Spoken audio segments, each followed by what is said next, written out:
ಬೇಸಿಗೆ ಆರಂಭಿಕ ಹಂತದಲ್ಲೇ ಬಿಸಿಲು ವಿಪರೀತವಾಗಿ ಹೆಚ್ಚಾಗಿರೋದ್ರಿಂದ ರಾಜ್ಯದಲ್ಲಿ ವಿದ್ಯುತ್ ಉತ್ಪಾದನೆ ಮೇಲೆ ಸಾಕಷ್ಟು ಪರಿಣಾಮಗಳು ಬೀರ್ತಾ ಇರೋ ಹಾಗೆ ಕಾಣಿಸ್ತಾ ಇದೆ ಮತ್ತು ಪೂರ್ವ ಬೇಸಿಗೆಯಲ್ಲೇ ಲೋಡ್ ಶೆಡ್ಡಿಂಗ್ನ ಆತಂಕ ಕೂಡ ಶುರುವಾಗಿದೆ. ಯಾಕೆ ಹೀಗಾಗ್ತಾ ಇದೆ ಅನ್ನೋದ್ರ ಕುರಿತು ಡೀಟೇಲ್ಸ್ ಇದೆ, ನೋಡ್ಕೊಂಡು ಬರೋಣ ಬನ್ನಿ.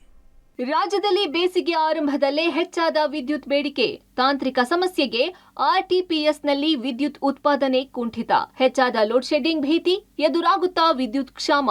ಬೇಸಿಗೆ ಕಾಲ ಆರಂಭವಾಗುತ್ತಿದ್ದಂತೆ ರಾಜ್ಯದಲ್ಲಿ ವಿದ್ಯುತ್ ಬೇಡಿಕೆಯು ಸಾಮಾನ್ಯವಾಗಿ ಹೆಚ್ಚಾಗುತ್ತೆ. ಇನ್ನು ಗ್ರಾಮೀಣ ಭಾಗಗಳಲ್ಲಿ ಬೆಳೆಗಳು ಕೈಗೆ ಬರುವವರೆಗೂ ಪಂಪ್ ಸೆಟ್ಗಳಿಗೂ ವಿದ್ಯುತ್ ಬೇಕು. ಆದರೆ ರಾಯಚೂರಿನ ಜಿಲ್ಲೆಯಲ್ಲಿ ಈಗಲೇ ಅನಿಯಮಿತ ಲೋಡ್ ಶೆಡ್ಡಿಂಗ್ ಶುರುವಾಗಿದೆ. ಈ ಬಾರಿಯ ಬೇಸಿಗೆ ಆರಂಭದಲ್ಲೇ ಬಿಸಿಲಿನ ಅಬ್ಬರ ಜೋರಾಗಿದ್ದು ಜಿಲ್ಲೆಯಲ್ಲಿ ತಾಪಮಾನ 37 ಡಿಗ್ರಿ ಸೆಲ್ಸಿಯಸ್ ದಾಟಿದೆ. ರಾಜ್ಯದಲ್ಲೂ ಬೇಸಿಗೆ ಹಿನ್ನೆಲೆ ವಿದ್ಯುತ್ ಬೇಡಿಕೆ ಹೆಚ್ಚಳವಾಗಿದೆ. ಜಿಲ್ಲೆಯ ಶಾಖೋತ್ಪನ್ನ ವಿದ್ಯುತ್ ಕೇಂದ್ರಗಳಾದ ಆರ್ಟಿಪಿಎಸ್ ಹಾಗೂ ವೈಟಿಪಿಎಸ್ ಮೇಲೆ ಹೆಚ್ಚಿನ ಒತ್ತಡವೂ ಇದೆ. ಆದರೆ ವಿದ್ಯುತ್ ಕೇಂದ್ರಗಳು ನಿರೀಕ್ಷಿತ ಮಟ್ಟದಲ್ಲಿ ವಿದ್ಯುತ್ ಉತ್ಪಾದಿಸದೇ ಇರುವುದು ಲೋಡ್ ಶೆಡ್ಡಿಂಗ್ ಭೀತಿ ಹೆಚ್ಚಿಸಿದೆ. ಮುಂದೆ ವಿದ್ಯುತ್ ಕ್ಷಾಮ ಎದುರಾಗುವ ಆತಂಕ ಸೃಷ್ಟಿಸಿದೆ.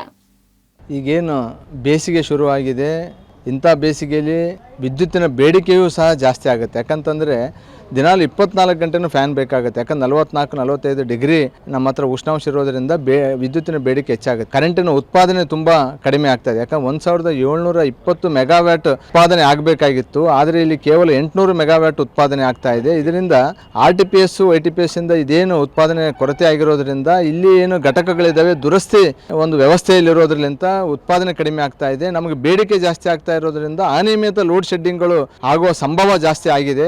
ಕೂಡಲೇ ಎಚ್ಚೆತ್ತುಕೊಳ್ಬೇಕು, ಈ ದುರಸ್ತಿಯನ್ನು ಮಾಡಿಸಿ ನಮಗೆ ನಿರಂತರ ವಿದ್ಯುತ್ ಕೊಡೋ ರೀತಿ ಕ್ರಮ ವಹಿಸಬೇಕಂತೇಳಿ ಆಗ್ರಹಿಸ್ತಾ ಇದ್ದೀವಿ.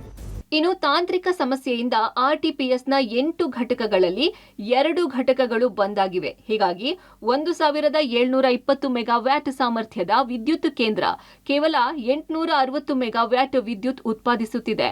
ಇನ್ನು 1600 ಮೆಗಾವ್ಯಾಟ್ ಸಾಮರ್ಥ್ಯದ ವೈಟಿಪಿಎಸ್ 840 ಮೆಗಾವ್ಯಾಟ್ ಉತ್ಪಾದನೆ ಮಾಡ್ತಾ ಇದೆ. ಹೀಗಾಗಿ ಬೇಸಿಗೆಯಲ್ಲಿ ಲೋಡ್ ಶೆಡ್ಡಿಂಗ್ ಭಯದಲ್ಲಿದ್ದಾರೆ. ಮಧ್ಯಾಹ್ನ ರಾತ್ರಿ ವೇಳೆ ಸ್ವಲ್ಪ ಹೊತ್ತು ವಿದ್ಯುತ್ ಇಲ್ಲದಿದ್ದರೂ ತತ್ತರಿಸಿ ಹೋಗುತ್ತಿದ್ದಾರೆ. ರಾಯಚೂರಲ್ಲಿ ನಾವು ಸಾವಿರಾರು ಎಕರೆ ಭೂಮಿಯನ್ನು ಕಳ್ಕೊಂಡಿವಿ. ಆದರೆ ಇಲ್ಲಿ ವಿದ್ಯುತ್ ಥರ್ಮಲ್ ಫ್ಯಾಕ್ಟ್ರಿಗೆ ಮತ್ತು KPTCLಗೆ. ಆದರೆ ಇವತ್ತು ನೋಡಿದ್ರೆ ಹಳ್ಳ್ಯಾಗ ಕರೆಂಟ್ ಇಲ್ಲ.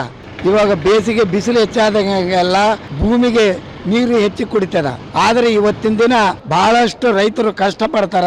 ತಕ್ಷಣನೇ ನಮ್ಮ ಜೆಸ್ಕಾಂ ಇಲಾಖೆ ಎಷ್ಟು ತಾಸು ತಾವು ಕೊಡ್ತೀರಿ 12 ತಾಸು ಕರೆಕ್ಟ್ ನಿರಂತರವಾಗಿ ಕೊಡಬೇಕಂತ ನಾವು ಈ ಮೂಲಕ ಮಾನ್ಯ ಜಿಲ್ಲಾಧಿಕಾರಿಗಳಿಗೆ ಹಾಗೂ ಇಂಧನ ಖಾತೆ ಮಂತ್ರಿಗಳಿಗೆ ಮತ್ತೆ ಜೆಸ್ಕಾಂ ಅವರಿಗೆ ಈ ಮೂಲಕ ನಾನು ಒತ್ತಾಯವನ್ನು ಮಾಡುತ್ತೇನೆ.